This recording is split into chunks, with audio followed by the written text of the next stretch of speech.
G7 blasts China over rising military and economic threats. Taiwan President to Chinese regime. War is not an option, but Taiwan will not bow to CCP pressure. China cancels a string of public events after military joke debacle. China and Russia respond to G7 seeing them as a threat. Much to China's anger, the Group of 7 countries on May 20th issued a joint statement that strongly condemned China on a host of issues. The statement, as reported by the Associated Press, went from China's behavior towards Russia, Taiwan, trade suppression, and economic security to the South China Sea. Regarding Russia, the leaders of Japan, Canada, France, Germany, Italy, the United States, and the UK urged China to push its strategic partner to pull back its army from Ukraine.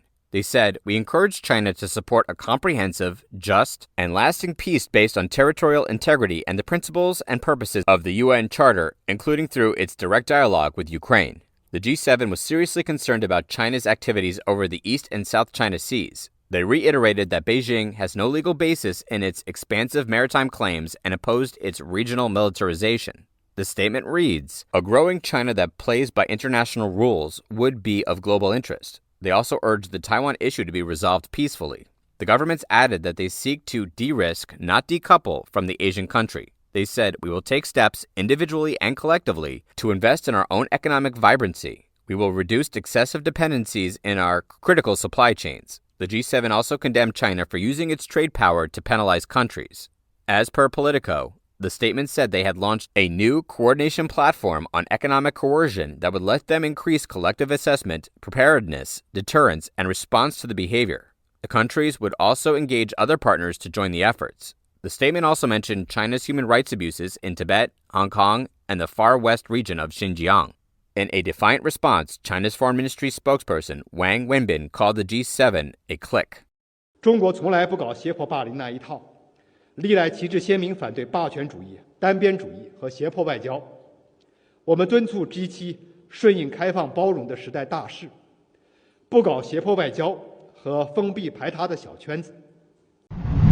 Taiwanese President Tsai Ing-wen pledged to keep the status quo across the Taiwan Strait and stressed that war with Beijing is not an option amid high tensions with the Chinese regime. Reuters reported that, in her speech marking the 7th anniversary of her administration on May 20th, Tsai said Taiwan will not provoke and will not bow to the Chinese regime's pressure. Tsai said, "War is not an option. Neither side could unilaterally change the status quo with non-peaceful means. Maintaining the status quo of peace and stability is the consensus for both the world and Taiwan." She added, "Although Taiwan is surrounded by risks, it is by no means a risk maker. We are a responsible risk manager, and Taiwan will stand together with democratic countries and communities around the world to jointly defuse the risks." Since Tsai came to power in 2016, the Chinese Communist Party, CCP, has considered her a separatist and threatened to force Taiwan under its rule if necessary. During Tsai's presidency, the Chinese Communist regime stepped up military pressure and harassed the democratic self-governed island almost every day by sending warships into its waters and fighter jets into the Air Defense Identification Zone.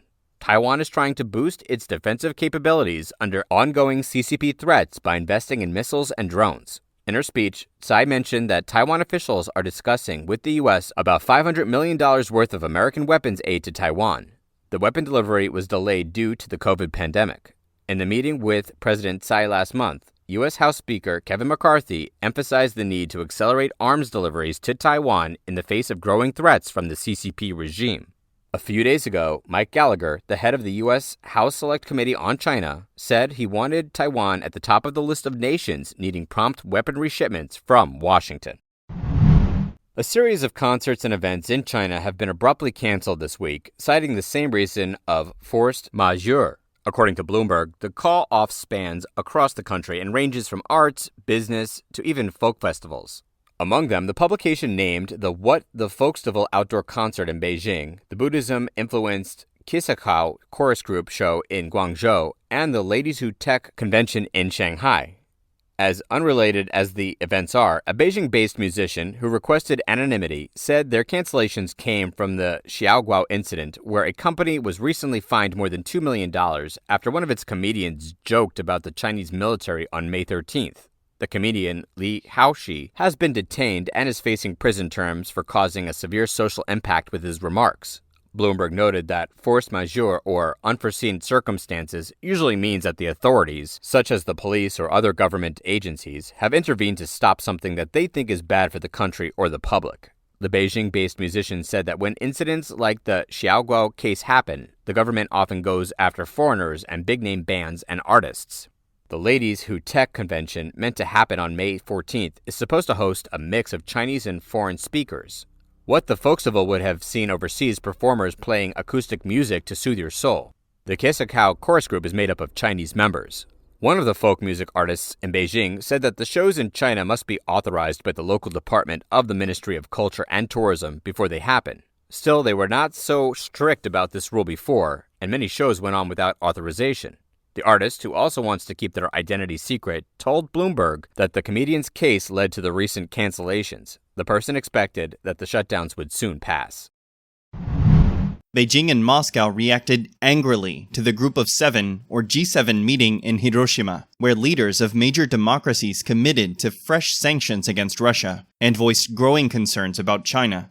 CNN reported on May 21st that a day earlier, Russian Foreign Minister Sergei Lavrov criticized the G7 for indulging in their own greatness with an agenda designed to deter Russia and China.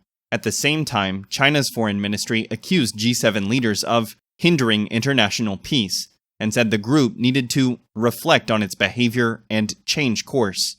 Beijing said that it had serious démarches with the host nation Japan and other parties on their choice to smear and attack China. The three-day conference of the world's top industrialized democracies has been overshadowed by Russia's brutal assault on Ukraine and deciding how to handle an increasingly assertive Beijing.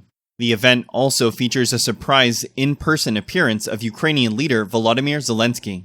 In a landmark joint communique on May 20th, G7 member countries made the group's most thorough articulation of a shared position on China to date, highlighting the need for cooperation with the second-largest economy in the world, while simultaneously combating its malign practices and coercion.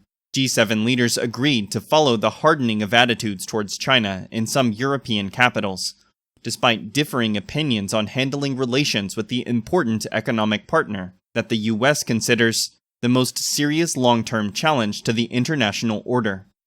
Josh Lipsky, senior director of the Washington-based think tank Atlantic Council's Geoeconomic Center, said 2 years ago it would have been hard to believe the G7 leaders to sign on a statement so specifically directed at Beijing. He said, "The bottom line is that the G7 has shown it will increasingly focus on China and will try to maintain a coordinated policy approach. That's a major development.